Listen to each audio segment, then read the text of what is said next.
الحمدللہ رب العالمین والصلاة والسلام علی رسولہ الکریم نبینا محمد وعلی آلہ واصحابہ اجمعین وبعد۔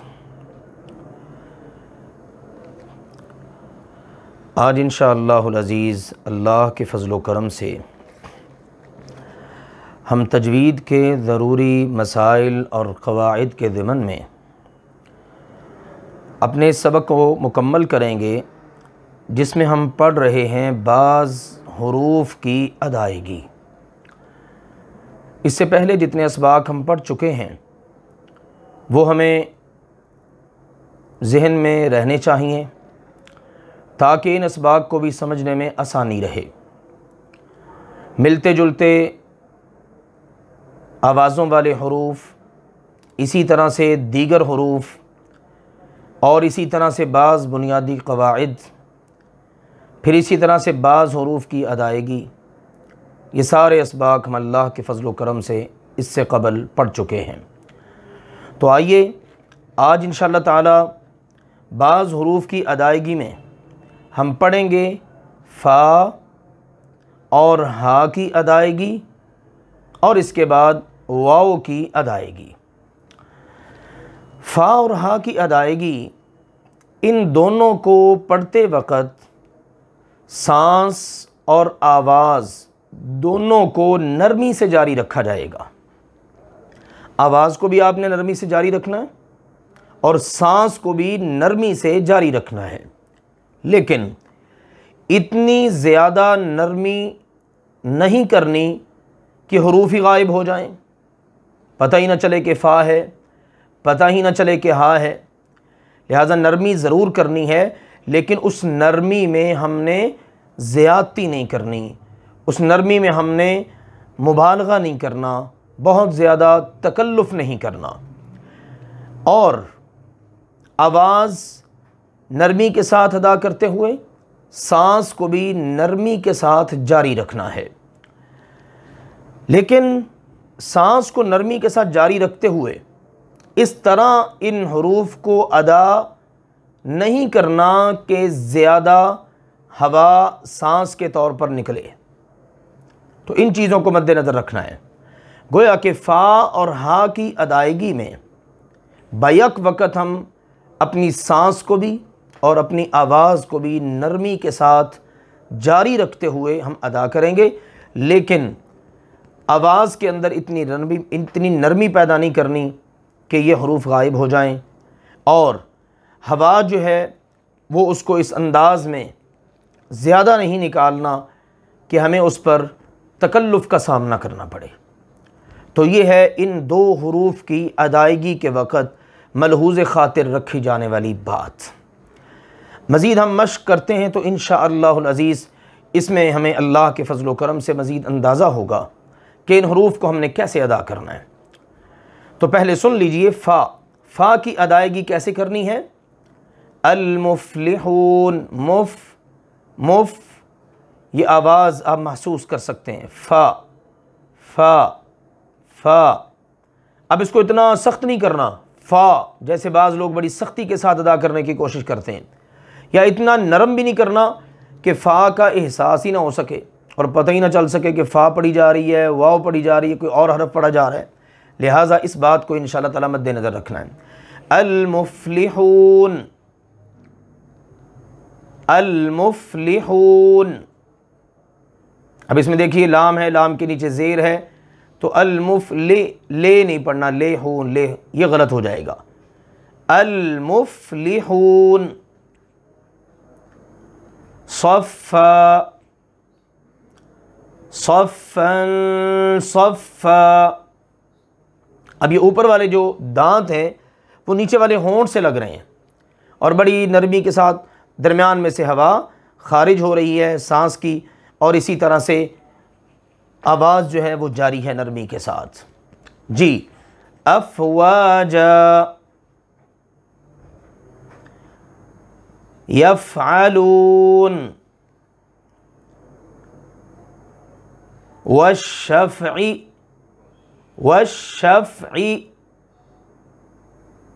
شف شف، سانس بھی جاری اور آواز بھی جاری، لیکن نرمی کے ساتھ۔ ان دونوں چیزوں کا خیال رکھتے ہوئے ہم نے فا کو ادا کرنا ہے۔ اسی طرح سے ہا ہے، لیکن ہا کا چونکہ مخرج اور ہے، ہا حلق کے سینے والے حصے سے ادا ہوتی ہے، تو وہاں سے ہم نے اپنی آواز کو اور سانس کو جاری رکھنا ہے نرمی کے ساتھ۔ اور فا کے لیے ہمیں یہ جو سامنے والا حصہ ہے منہ کا، نیچے والا ہونٹ اور اوپر والے دانت، یہ جب آپس میں ملیں گے تو پھر یہاں سے ہم نے اپنی آواز اور سانس کو جاری رکھنا ہے۔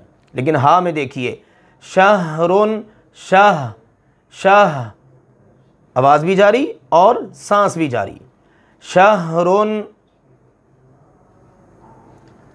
فہمن، نہرن، سہلن، اہدنا۔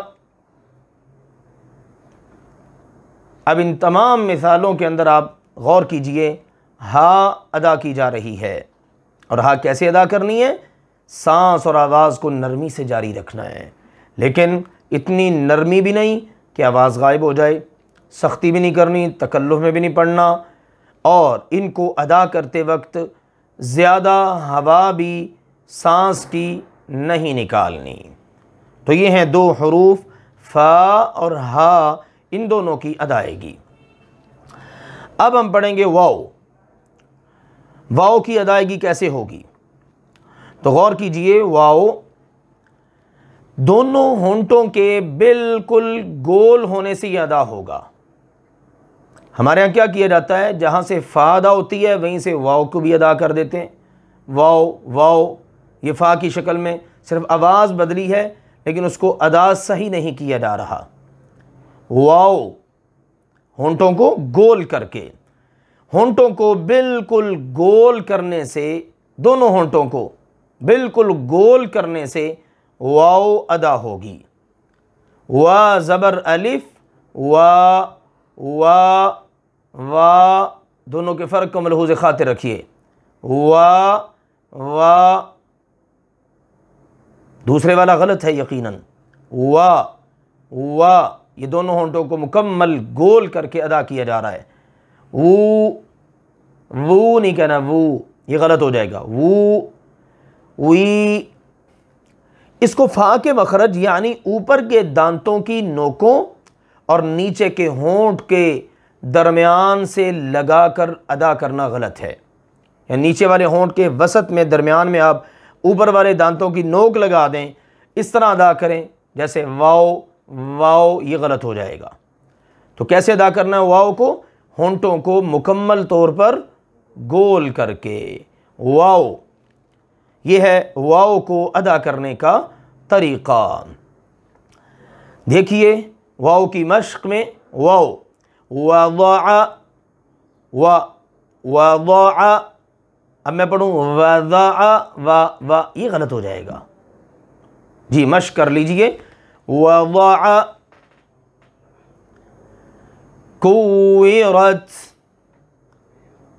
اذا الشمس کوورت، کووی کووی، واو ہونٹوں کو گول کر کے، جی کوورت،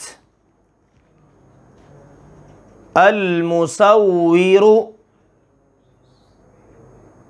المصور، سوی، ہونٹوں کو گول کرنے سے، جی یوسوس،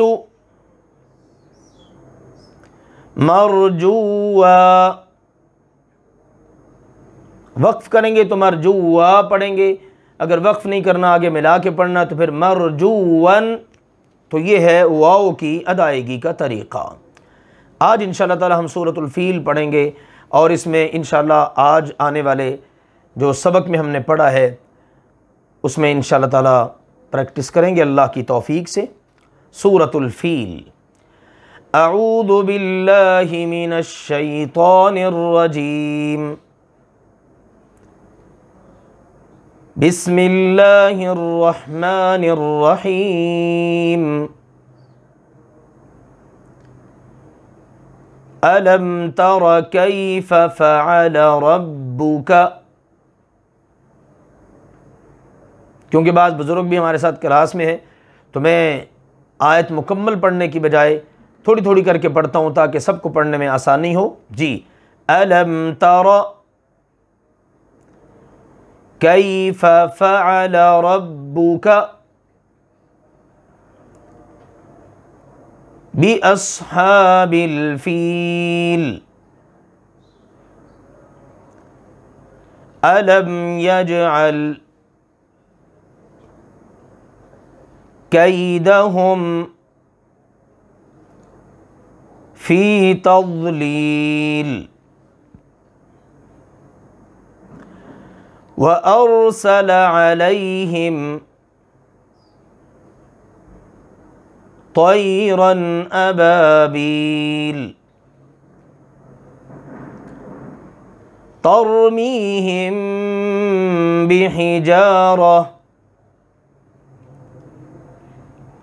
بحجارة من سجيل فجعلهم كعصف مأكول۔ اب ذرا سن لیجئے سورت کو۔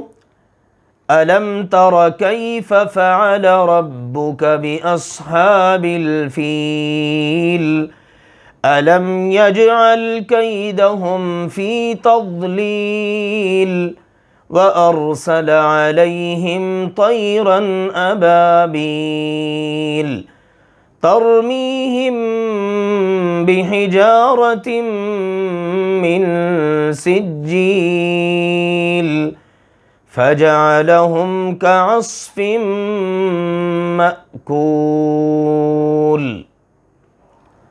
اب دیکھیے سورہ مبارکہ میں ہمارے کتنے سارے سبق کی دہرائی ہو رہی ہے۔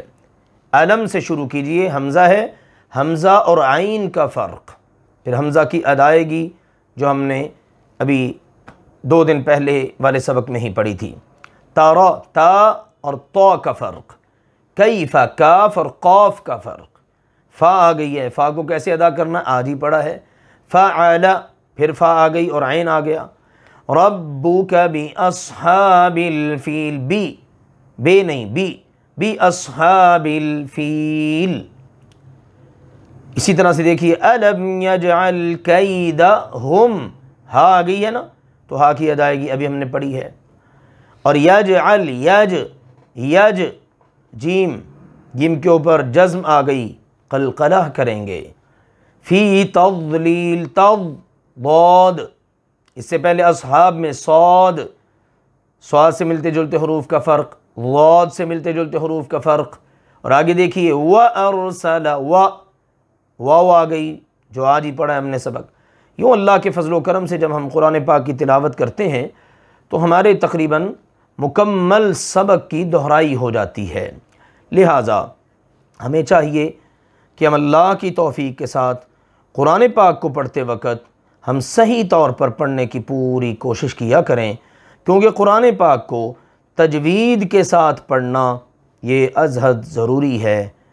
کیوں؟ من لم یجود القرآن آثم، جو بندہ قرآن پاک کو تجوید کے ساتھ نہیں پڑھتا اس کے گناہ گار ہونے کا خطرہ اور اندیشہ ہے، وہ گناہ گار ہو جاتا ہے۔ لہٰذا ہم نے اللہ سبحانہ و تعالیٰ کے کلام کو تجوید کے ساتھ اللہ کی توفیق کے ساتھ پڑھنا ہے۔ اللہ سبحانہ و تعالیٰ ہمیں قرآن پاک کو کما حق کو ہو صحیح پڑھنے اور اس کا حق ادا کرنے کی توفیق عطا فرمائے۔ آج انشاءاللہ العزیز ہم سورۃ البقرہ کی آیت نمبر 21 اور 22 پڑھیں گے۔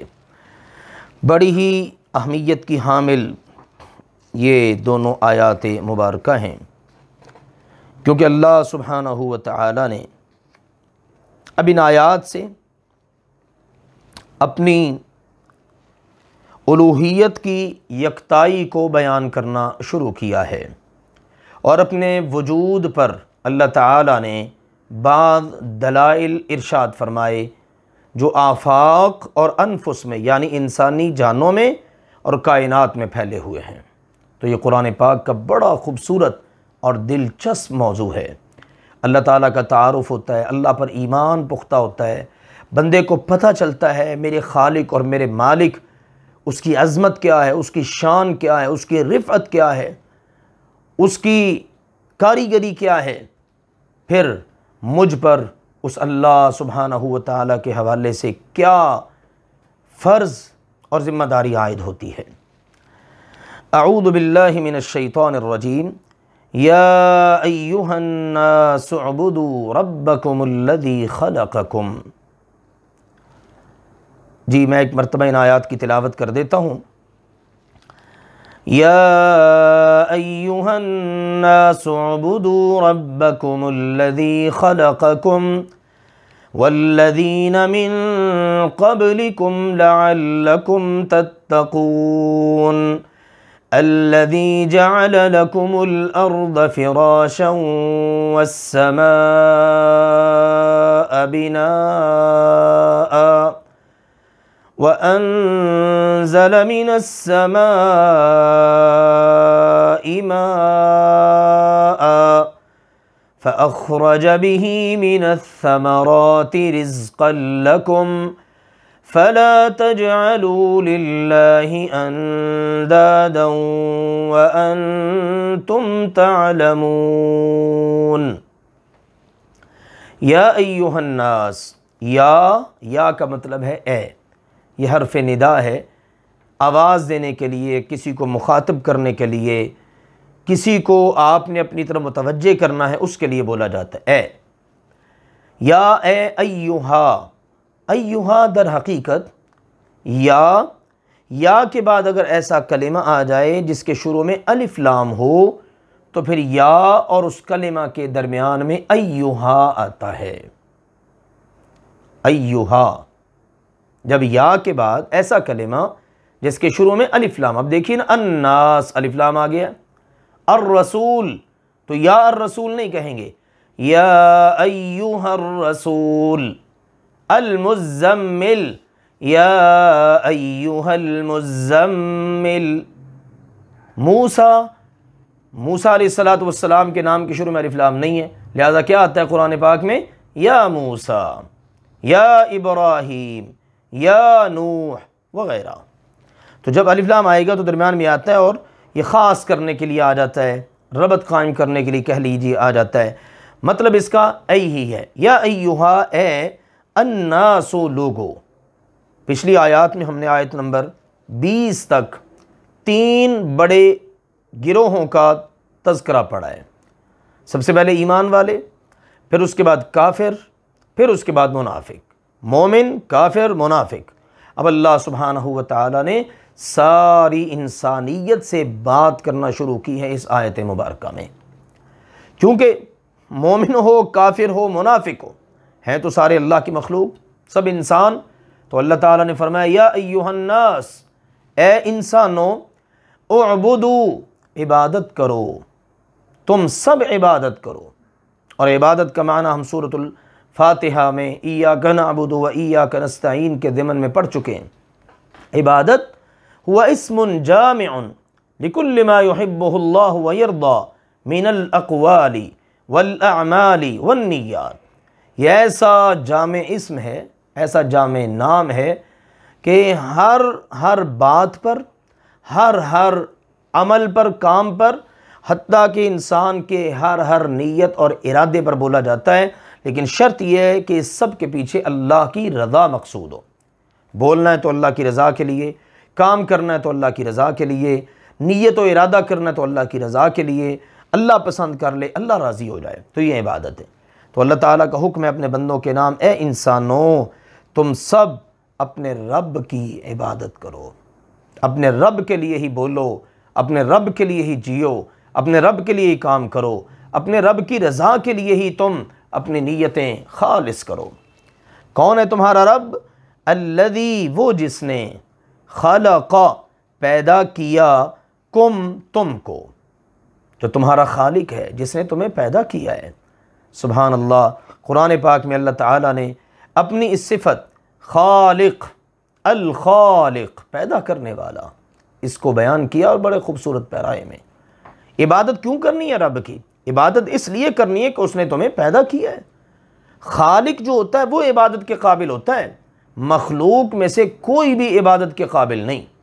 اس لیے اللہ ذوالجلال والاکرام نے قرآن پاک میں کئی جگہوں پر اس بات کو واضح کیا ہے کہ اللہ تعالیٰ کو چھوڑ کر جن کی تم عبادت کرتے ہو وہ سب کیا ہیں؟ مخلوق، اور مخلوق تو عبادت کے قابل ہے ہی نہیں، عبادت کے قابل ہے خالق، اور تمہارا خالق کون ہے؟ اللہ سبحانہ و تعالی۔ تو اپنے رب کی عبادت کرو جس نے تمہیں پیدا کیا، والذین، اور ان کو بھی جو من قبلکم، تم سے پہلے تھے، تم سے پہلے تمہارے آباء و اجداد، اپنے باپ سے شروع کرو، دادا پردادا چلتے چلتے سیدنا آدم علیہ السلام تک پہنچو، اور اس پوری پشت کو، نسل کو دیکھو کہ تم سے پہلے جتنے پیدا ہوئے ان سب کو پیدا کرنے والا بھی کون ہے؟ اللہ سبحانہ و تعالی۔ تو صلی اللہ ذوالجلال والاکرام نے بات واضح کر دی، تمہارا بھی خالق اللہ، تم سے پہلو سب کو خالق اللہ۔ تو جو یہ ہے نا اللہ تمہارا رب، بس اسی کی عبادت کرو، لعلکم، تاکہ تم تتقون، پرہیزگار بن جاؤ۔ عبادت کا مقصد، بہت ساری عبادات، ان کے آخر میں اللہ نے یہی مقصد ذکر کیا ہے، پرہیزگار بن جاؤ۔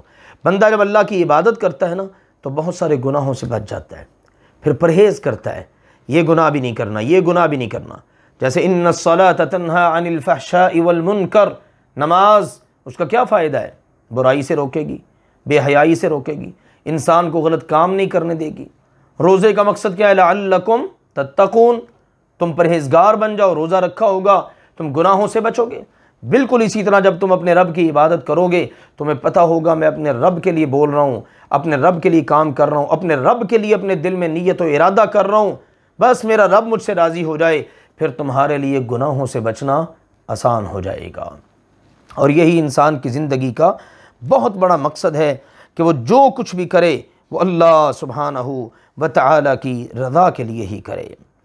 پھر اللہ سبحانہ و تعالی نے اگلی دلیل پیش فرمائی، یہ تو ہمارے نفسوں سے ہو گئی نا دلیل، ہماری جانیں، ہمارا خالق، ہمارے جسم میں روح ڈالنے والا، ہمارا وجود بنانے والا، ہمارے سر کے بالوں سے پاؤں کے تلووں تک پورے وجود کو بنا کر اس میں روح پھونکنے والا، اور اس کے ایک ایک عضو کو جاری رکھنے والا، حرکت میں رکھنے والا، وہ جو اللہ ہے نا، بس وہی عبادت کے قابل ہے۔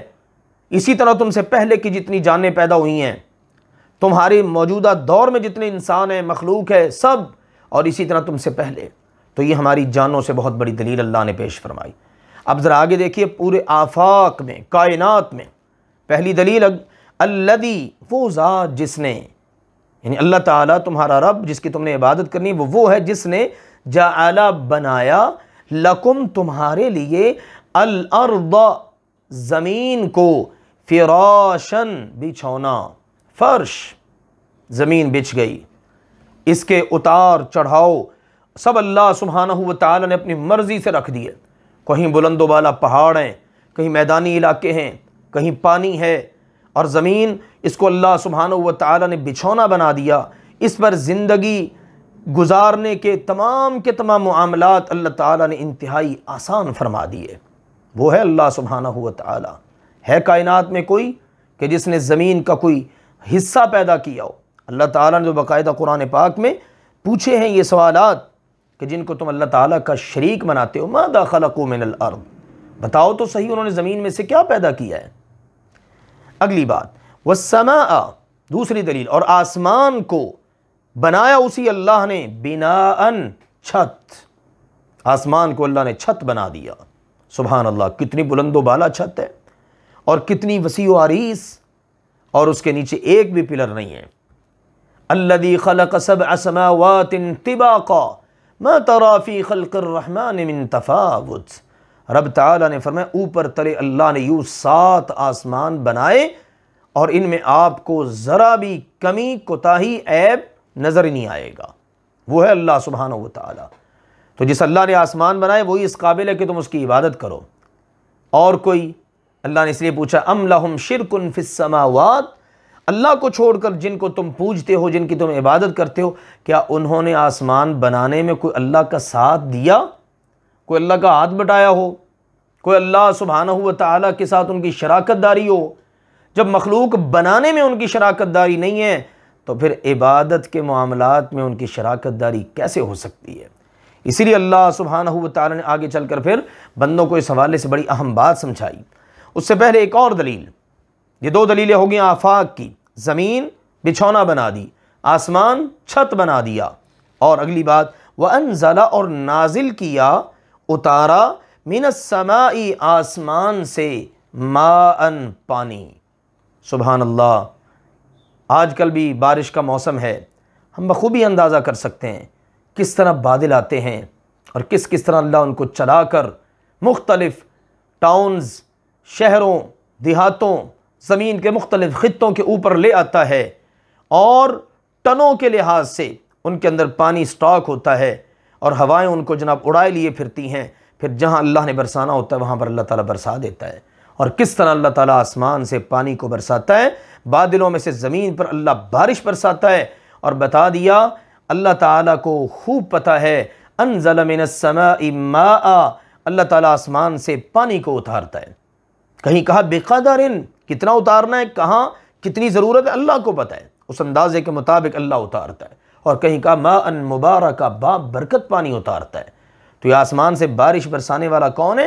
اللہ سبحانہ و تعالیٰ۔ تو وہی اس قابل ہے کہ اس کی عبادت کی جائے۔ سارے انسان مل کر مصنوعی بارشوں کے معاملات بنا کر وہ تاثیر اور وہ ماحول اور وہ موسم بنا ہی نہیں سکتے جو اللہ سبحانہ و تعالیٰ آسمان سے بارش برسا کر موسم اور ماحول بنا دیتا ہے۔ تو یہ اللہ تعالیٰ کی کتنی خوبصورت کاریگری ہے۔ اسی لیے اس اللہ نے ایک جگہ پر کہا فَتَبَارَكَ اللَّهُ رَبُّ الْعَالَمِينَ، یہ ہے سارے جہانوں کا رب اللہ، بڑا ہی بابرکت ہے، اس کے کام بڑے خوبصورت، بڑے نرالے ہیں۔ پھر فرمایا اللہ تعالیٰ نے چوتھی دلیل آفاق میں پھیلی ہوئی، فَأَخْرَجَ پس نکالا، بِهِ اس پانی کے ساتھ، مِنَ الثَّمَرَاتِ کئی قسم کے پھلوں سے، رزقاً رزق، لکم تمہارے لیے۔ سبحان اللہ، اللہ تعالیٰ نے پھل پیدا کیے، زمین میں سے غلے اور اناج پیدا کیے، آسمان سے بارش برسی، اور بارش پر کتنے اناج کا، غلوں اور پھلوں کا انحصار ہے۔ کتنے علاقے ایسے ہیں کہ جہاں پر بارش برستی ہے تو غلہ، اناج، پھل وغیرہ پیدا ہوتے ہیں، اور کتنے علاقے ایسے ہیں کہ جب بارش نہ ہو تو وہاں کی پیداوار بالکل ختم ہو جاتی ہے۔ تو اللہ تعالیٰ کی قدرت کی کتنی بڑی نشانی ہے۔ آسمان سے بارش برستی ہے، زمین اپنے اندر اس کو جذب کر لیتی ہے، پھر اللہ تعالیٰ اس پانی کے ذریعے اس زمین کے اندر سے کئی قسم کے پھلوں کی صورت میں اللہ تعالیٰ تمہیں رزق عطا کرتا ہے۔ تو رازق بھی کون ہے؟ اللہ، رزق دینے والا اللہ تعالیٰ ہے۔ تو یہ اللہ تعالیٰ نے آفاق میں پھیلی ہوئی چار بڑی نشانیاں ذکر کی، زمین کو بچھونا بنانا، آسمان کو چھت بنانا، آسمان سے بارش کی صورت میں پانی اتارنا، اور پھر اس پانی کے ذریعے زمین کے اندر سے پھلوں کی صورت میں تمہارے لیے رزق نکالنا۔ جو اللہ یہ سب کرتا ہے نا، وہی تمہارا رب ہے، اور وہی اس قابل ہے کہ تم اس کی عبادت کرو۔ اور دو دلیلیں پچھلی آیت میں گزر گئیں، تمہارا بھی خالق اللہ ہے نمبر ایک، اور نمبر دو تم سے پہلے جتنے انسان اور جتنی مخلوق ہے اس سب کا خالق بھی اللہ ہے۔ تو یہ 6 دلائل اللہ نے بڑے زبردست آفاق اور انفس کے ذکر کیے ہیں، اور ذکر کرنے کے بعد فرمایا فَلَا تَجْعَلُوا پس نہ بناؤ تم، للہ اللہ کے لیے، نہ گھڑو تم اللہ کے لیے، اندادن شریک، ندن کی جمع انداد، اللہ کے شریک نہ بناؤ، وَأَنْتُمْ حالانکہ تم تعلمون جانتے بھی ہو، یہ سب جانتے ہوئے بھی تم اللہ کا شریک بناؤ، اس کی تمہیں اجازت نہیں ہے۔ جانتے ہو تمہیں پیدا کرنے والا اللہ ہے، جانتے ہو تم سے پہلوں کا خالق اللہ ہے، جانتے ہو زمین کو بچھونا بنانے والا، آسمان کو چھت بنانے والا، آسمان سے بارش برسانے والا، اور اس بارش کے پانی کے ذریعے زمین میں سے پھلوں کی صورت میں رزق نکالنے والا اللہ ہے، پھر تم اللہ کا شریک بناتے ہو۔ دوسرا مطلب یہ ہے، یہ سب جانتے ہوئے پھر تم اللہ کا شریک بناؤ، تمہیں اس کا اندازہ یہ کتنا سنگین جرم ہے، لہٰذا اتنا سنگین جرم جانتے ہوئے بھی تم اللہ کا شریک بناؤ، تمہیں یہ زیب نہیں دیتا۔ سیدنا عبداللہ بن مسعود رضی اللہ تعالی عنہ سے روایت ہے، صحیح بخاری اور صحیح مسلم میں، کہتے میں نے عرض کیا اللہ کے رسول صلی اللہ علیہ وسلم، ای الذنب اعظم، اللہ تعالیٰ کے ہاں سب سے بڑا گناہ کون سا ہے؟ تو رسول اللہ صلی اللہ علیہ وسلم نے فرمایا ان تجعل للہ ندا وہو خلقک، روئے زمین پر، نیلے آسمان کی چھت تلے، اس زمین کے اوپر سب سے بڑا گناہ یہ ہے کہ تو اللہ کا کسی کو شریک بنائے، حالانکہ تجھے پیدا اللہ اکیلے نے کیا ہے۔ تیرا خالق اکیلا اللہ ہے، تیرے جسم میں روح پھونکنے والا اکیلا اللہ ہے، اب تو اس کا کسی کو شریک بنائے، یہ سب سے بڑا گناہ ہے۔ اسی طرح سے سیدنا معاذ رضی اللہ تعالیٰ عنہ سے مروی ہے، یہ جو سیدنا عبداللہ بن مسعود رضی اللہ عنہ والی حدیث ہے، یہ صحیح بخاری کتاب التفسیر میں حدیث نمبر 4477 ہے۔ سیدنا معاذ رضی اللہ تعالیٰ عنہ ان سے مروی حدیث جو کتاب التوحید صحیح بخاری میں ہے اور حدیث نمبر 7373 ہے، اس میں ہے اللہ کے نبی صلی اللہ علیہ وسلم نے فرمایا تھا اتدری ما حق اللہ علی العباد، معاذ جانتے ہو بندوں پر اللہ کا حق کیا ہے؟ قال، انہوں نے عرض کیا تھا اللہ ورسولہ اعلم، اللہ اور اس کے رسول کو ہی خوب علم ہے۔ قال، تو آپ نے فرمایا ان یعبدوہ ولا یشرکوا بہ شیئا، بندے صرف اس اللہ کی عبادت کریں اور اس کے ساتھ کسی بھی چیز کو شریک نہ بنائیں۔ یہ خالق کا حق ہے، یہ اللہ کا حق ہے، یہ مخلوق کا فرض بنتا ہے، انسانوں کا فرض ہے کہ اپنے اللہ کی صرف عبادت کریں۔ اسی طرح سے ایک اور حدیث میں رسول اللہ صلی اللہ علیہ وآلہ وسلم نے واضح کیا جو سنن ابی داود میں حدیث نمبر 4980، آپ نے فرمایا لا تقولوا ما شاء اللہ وشاء فلان، کبھی نہ کہا کرو جو اللہ چاہے اور جو فلاں چاہے، اللہ کی مرضی فلاں کی مرضی، اللہ رسول کی مرضی، اس طرح لوگ بہت ساری اس قسم کی باتیں کرتے ہیں۔ تو فرمایا کبھی ایسا نہ کہو ولیکن قولوا، بلکہ تم کہا کرو ما شاء اللہ، جو اللہ اکیلا چاہے، ثم شاء فلان، پھر بعد میں جو مرضی چاہتا رہے۔ سب سے اولین یہ حق اللہ تعالیٰ کا ہے، اللہ جو چاہتا ہے وہ ہوتا ہے، وما تشاءون الا ان یشاء اللہ، اللہ نے واضح کر دیا ہوتا وہ ہے جو اللہ چاہتا ہے، وہ نہیں ہوتا جو تم چاہتے ہو۔ لہٰذا اللہ سبحانہ وتعالیٰ نے بڑے خوبصورت دلائل ارشاد فرما دیے اور واضح کر دیا ہے کہ عبادت کے قابل صرف اور صرف اللہ سبحانہ وتعالیٰ کی ذات پاک ہے۔ فرمایا یا ایھا الناس اعبدوا ربکم الذی خلقکم والذین من قبلکم، اے انسانوں اپنے رب کی عبادت کرو جس نے تم سب کو اور تم سے پہلوں کو پیدا کیا، لعلکم تتقون، تاکہ تم متقی پرہیزگار بنو، الذی جعل لکم الارض فراشا والسماء بناء، اللہ وہ ذات ہے جس نے تمہارے لیے زمین کو بچھونا بنایا اور آسمان کو چھت بنایا، وَأَنزَلَ مِنَ السَّمَاءِ مَاءً، اور آسمان سے پانی اتارا، فَأَخْرَجَ بِهِ مِنَ الثَّمَرَاتِ رِزْقًا لَكُمْ، پھر اس پانی کے ذریعے کئی قسم کے پھلوں کی صورت میں تمہارے لیے رزق نکالا، فَلَا تَجْعَلُوا لِلَّهِ أَنْدَادًا وَأَنْتُمْ تَعْلَمُونَ، پس تم اللہ کے لیے جانتے بوجھتے بھی شریک نہ بناؤ۔ سبحانک اللہم وبحمدک، نشہد ان لا الہ الا انت، نستغفرک ونتوب الیک۔